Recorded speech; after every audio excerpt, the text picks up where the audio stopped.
In late 2025, Elon Musk's AI, Grok, rolled out a brand new feature. And within a single month, it had set off a global firestorm. We're talking international investigations, new laws, and a complete rethinking of AI safety. This is the story of how one little AI feature caused a massive global crisis in just 30 days. And at the absolute heart of this whole mess was this number, a staggering 75%. Independent research found that 3/4 of all the requests people were making with this new feature were to do one thing: create fake sexualized images of women, and sometimes even children. This wasn't just some fringe group misusing the tool, this was its main purpose in the wild. You better believe governments noticed, and they reacted fast. The UK's technology secretary, Liz Kendall, pretty much summed up how the entire world felt. She called it despicable and abhorrent. And that right there was a signal that this wasn't just another tech controversy. Oh no, this was a full-blown political crisis. So what was this thing exactly? Well, the technical term for it is nudification. It's basically using AI to digitally undress people without their permission.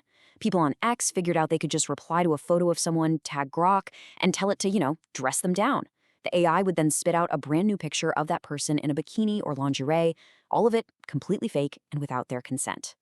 So this technology wasn't used for harmless fun, not even close. It was immediately turned into a weapon. Let's dig into the real-world impact and see who got caught in the middle of it all. And the targets here weren't just celebrities or politicians. We're talking thousands of these fake images flooding the platform. Images of regular women, public figures, and yes, even minors. And to really get the human cost, just look at the case of a Brazilian musician named Julia Ukari. Her fiancé posted a photo of her, and trolls immediately used Grok to turn it into a nearly nude deepfake. That violation, that personal attack, was happening to countless people. But maybe the most shocking part of this whole story is just how fast it all happened. This wasn't some slow-burning problem, it was an absolute explosion. Yeah, this visual here is perfect.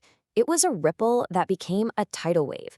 The timeline we're about to look at shows how a single feature launch spiraled into a global crisis that pulled in the highest levels of government, and it all went down in less than a month.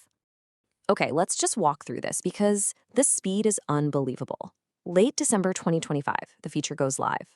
By January 2nd, we're talking just a few days later, Reuters is already reporting on thousands of these deepfakes.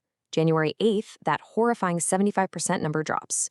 4 days later, the UK government launches an official investigation. Just 3 days after that, XAI is forced to backtrack and announce huge restrictions. And by the 26th, the entire European Union is opening its own formal investigation. The velocity is just insane. And this wasn't just a story in the UK or Europe. The outrage went global, setting off this domino effect of investigations and legal threats from all over the world. I mean, just look at this list. It wasn't one or two countries getting upset. Formal investigations or legal actions kicked off in the UK, the entire EU, the US, at both the Senate and state level, Canada, and all across Asia, Japan, India, Indonesia, South Korea, and Malaysia. The pressure on X and XAI was becoming absolutely immense. And the leaders of these countries, they were not holding back. The president of the European Commission, Ursula von der Leyen, called it unthinkable behavior. She made it crystal clear that Europe's powerful new tech law, the Digital Services Act, was going to be used to hold them accountable.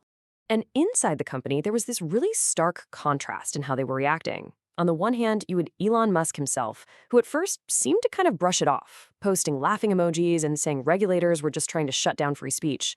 But on the other hand, as that global pressure just kept building, the official corporate line from XAI and X got way more serious, shifting to a zero-tolerance policy. It's a perfect example of a company being forced to change its tune in real time. So how did this happen? Was it just some crazy, unpredictable accident of new technology? Well, if you ask the experts, the answer is a hard no. They argue this disaster was not just predictable, it was practically inevitable. Which brings us to the big question, right? Could all of this, the harm, the global outcry, the legal chaos, could it have been avoided? And the answer is 1,000% yes. Just look at this quote from a Stanford researcher. It's from the middle of 2025. That's 6 months before the feature even launched. Experts were literally screaming from the rooftops, calling this thing a notification tool waiting to be weaponized. The alarm bells were ringing loud and clear long before the fire ever started. See, this wasn't some random bug. Experts say the problems were literally baked into the system from the start. They point to the company's whole approach of having minimal filters, a feature literally called spicy mode that was basically an open invitation for misuse, and a corporate culture that just didn't seem to prioritize safety. Plus, there was a huge technical flaw. The AI was designed to treat any person it didn't recognize as a fictional character. That created this giant loophole that people figured out how to drive a truck through on day one. So this event wasn't just some 30-day scandal that blew over. Its impact is permanent. It has fundamentally changed the game for how AI is developed and how it's regulated. And that's really the bottom line. The Grok disaster became what we call a global inflection point. It took the conversation about AI safety out of think tanks and academic papers and slams it onto the desks of politicians and into the public spotlight. It was the wake-up call the world couldn't ignore anymore. When the dust settled, what actually changed? Well, you can boil it down to three huge things. First, actual new laws got created. The UK made it a crime to create these kinds of deepfakes, and the US Senate passed a new law giving victims the right to sue. Second, the tech itself had to change.